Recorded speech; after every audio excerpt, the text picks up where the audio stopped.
nos vieron desde que arrancamos el mes, ¿verdad? Con este lazo naranja, que es un recordatorio importantísimo. Estamos abordando el tema de la violencia, por supuesto que desde la postura de la no violencia, eliminar la violencia, pero tenemos que aprender qué tanto te toca trabajar con personas que sean víctimas de violencia o no sé si también violentadores. ¿Cómo se maneja este término en el ámbito de la psicología? Bueno, en mi consulta la mayoría de mis pacientes, si no es que todos, han sido víctimas de violencia. En Casa ANSA, todas las pacientes han sido víctimas de violencia, ya sea directa o indirectamente, porque indirectamente, ¿a qué me refiero? Que a lo mejor a ti no te pegaron, pero haber crecido en una casa donde había gritos, donde había tensión, donde había miedo, pues ya es un acto violento hacia un niño, hacia una niña, ¿no? Y eso pues ya afecta su crecimiento, su desarrollo, y ya estás hablando de que implícitamente están viviendo violencia, ¿no? Entonces, los agresores, la verdad es que no, a mí en lo personal, no me han llegado a consulta. A mí no. A mí normalmente con el terapeuta te llega la víctima y a veces llega el victimario, pero como una manera de seguir chantajeando a la víctima, como mira, estoy yendo a terapia, pero sin hacerse responsable realmente de lo que están provocando en la otra persona. Y esto es porque muchas veces el victimario no reconoce la violencia que ejerce sobre su pareja, sobre sus hijos, porque lo ven como natural, como un castigo, o como es que tú me como provocaste, como si ellos estuvieran defendiendo ante lo malo que tú hiciste, por ejemplo. Y entonces no perciben como esta violencia o estos actos violentos como algo malo hacia la otra persona. Entonces, qué complejo. Sí, entonces al no reconocerlo, pues no lo pueden cambiar, ¿verdad? Y ahí es cuando pasa el que prometen que van a cambiar, pero como no saben qué es lo mal, no alcanzan a cambiar. Claro, nunca identifican. Pero bueno, yo creo que está padre ese planteamiento de las dos perspectivas o de las dos partes, ¿verdad? O, aunque muchas veces son más partes, no solo es el violentador y la víctima, sino están todos los daños colaterales. Pero bueno, si nos dedicamos a quien sí va y pide ayuda, a quien sí va y dice, quiero terminar con esto, la víctima, ¿cómo empiezan? ¿Cómo es el primer acercamiento? ¿Cómo te llega alguien así por primera vez en esta situación? Bueno, hay diferentes casos. Por ejemplo, las personas que fueron víctimas en su infancia, pues llegan porque sufren mucho, porque no pueden dormir, porque tienen ansiedad, porque tienen depresión, porque tienen estrés postraumático de lo que vivieron en su infancia y ya no les permite ser tan funcionales en su vida. Y hay quienes llegan porque están siendo víctimas de violencia en ese momento. Aquí es lo complicado, porque siempre, si eres víctima de violencia, ¿qué te dicen? Sal de ahí, no estés en esa relación, que no ves lo que te está haciendo, va a acabar contigo, te va a matar, ¿no? Y uno, claro que se queda con todos esos pensamientos, pero salir de una relación violenta no es tan sencillo como date cuenta y sal de ahí. O sea, no, implica muchas cosas. Las personas llegan en shock, llegan sintiéndose culpables, llegan pensando que se lo merecen, llegan pensando que no hay otra salida o quieren dejar a la persona de un día para otro y termina siendo eso contraproducente, ¿no? Entonces, para que una víctima de violencia pueda salir de la relación abusiva, primero tiene que tener un plan. Tiene que tener un plan de contingencia, como un plan de emergencia de qué hacer ante una inundación, qué hacer ante un sismo, qué hacer ante un terremoto, igual.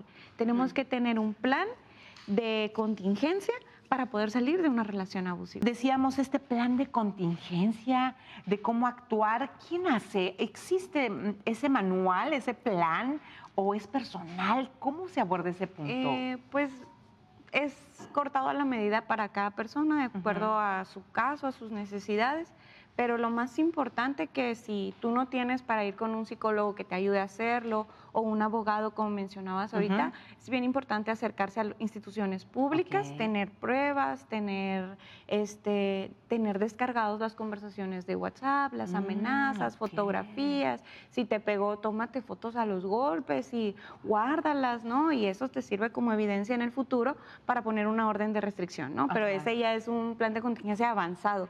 Primero tenemos que buscar a nuestros amigos cercanos, buscar personas que me hagan sentir segura, personas que no me van a juzgar por no salir inmediatamente de la relación, sino que me van a proteger. Eso, memorizar números de teléfono, sacar copias de las llaves del carro, dependiendo de qué tan grave sea la violencia, es como se hace este plan de contingencia, ¿no? Pero de preferencia hacerlo acompañado de un profesional de la salud o algún abogado o alguna persona de la defensoría que te pueda estar guiando y ayudarte a salir de esa violencia, ¿no? Claro. Aquí también es bien importante mantener la seguridad de los niños. Cuando hay niños en casa, tener todos sus papeles en orden, sus citas con el doctor, su visa, su pasaporte, su cartilla de vacunación, tener todos estos documentos a la mano por si en una oportunidad tienes de huir, irte, hacerlo en ese momento. También, por ejemplo, en terapia a muchos pacientes se les recomienda, a ver, vas a hacerte una maletita para ti, para tus hijos, con las cosas indispensables que vayas a necesitar, como medicamentos, un cambio de ropa, que te ayuden en ese momento, un dinerito para irte en el momento que puedas. Kim, qué fuerte. Normalmente nos abocamos a platicar desde la perspectiva de la prevención, del detectarlo, del de evitarlo, incluso desde el noviazgo, pero ahorita abordarlo desde cuando ya se está viviendo es algo pues muy real. Puede sonar frío, puede sonar duro, pero es necesario hacerlo. Cuando alguien ya se dio cuenta y ya lo decidió. En ese momento, ¿se puede responsabilizar a la víctima sobre el futuro de ella y de sus hijos o de sus dependientes? No sé, estamos platicando de eso, de la seguridad de quienes dependen de ella. O sea, ¿hay momento para pensar en eso? Cuando la persona que sufre la violencia ya la detectó, porque no creas que es como, me pegó y entonces ya me siento víctima. No, tiene que pasar un tiempo para que tú proceses lo que sucedió, veas la magnitud de lo que sucedió. Por eso es que a veces se sigue perpetrando y perpetrando, porque yo ya, como si yo lo vivía en mi casa, por ejemplo. Mi papá le pegaba a mi mamá, o mi papá le gritaba a mi mamá, o mi mamá nos pegaba a nosotros, o mi papá nos pegaba a nosotros. Entonces yo ya crezco como que pegarle a alguien no es tan grave. Es malo, pero no es tan malo. Entonces, como una parte de mí ya lo tiene normalizado o aceptado o asociado a hice algo mal, entonces en el momento en el que sucede el primer golpe, no lo veo como un acto violento, lo empiezo a justificar, empiezo a empatizar, empiezo a decir, es que tiene muchos problemas, ¿no? Y entonces eso hace que siga sucediendo hasta llegar a un punto en el que ya no me queda de otra más que abrir los ojos, ¿no? Cuando llego a ese punto de ya abrir los ojos, a veces puede llegar a ser muy tarde porque las secuelas emocionales que eso me generó pueden llegar a ser irreparables. Porque ser víctima de violencia tiene secuelas que son para toda tu vida, ¿sí? El estrés postraumático, la depresión crónica, la distimia, el miedo, la baja autoestima, ¿sí? Las personas tienen que ir a terapia, pero hay personas que tienen que ir toda su vida a terapia, porque viven con esta depresión crónica derivada de la violencia que vivieron, a lo mejor desde su infancia o a lo mejor en su vida adulta. Entonces, hablar de responsabilizar a una persona sobre sus hijos, pues sí tendría que ser, sí tendría que hacerse responsable una persona que está siendo víctima de sus hijos, pero para llegar a eso necesita una gran red de apoyo. Necesita a alguien que primero la haga sentir protegida para entonces extender eso hacia sus hijos. Y es que aquí hay un término, y así lo planteamos, ¿verdad? Porque queremos llegar a él, a ese efecto generacional. Es decir, ¿qué pasa con esos niños, esas niñas que vieron que eso sucedía en casa, que así vivía mamá o alguna otra persona muy cercana? ¿Qué pasa con ellos? Si hay alguna huella también para ellos, ¿cuál es el efecto generacional de la violencia? Sí, de hecho es un tema muy estudiado desde diferentes tipos o enfoques de la psicología, ¿no? Existen las heridas de la infancia, por ejemplo, que es como lo más nuevo que hay ahorita, ¿no? Las heridas de la infancia, pero también a nivel neurológico, la forma de nuestro cerebro cambia.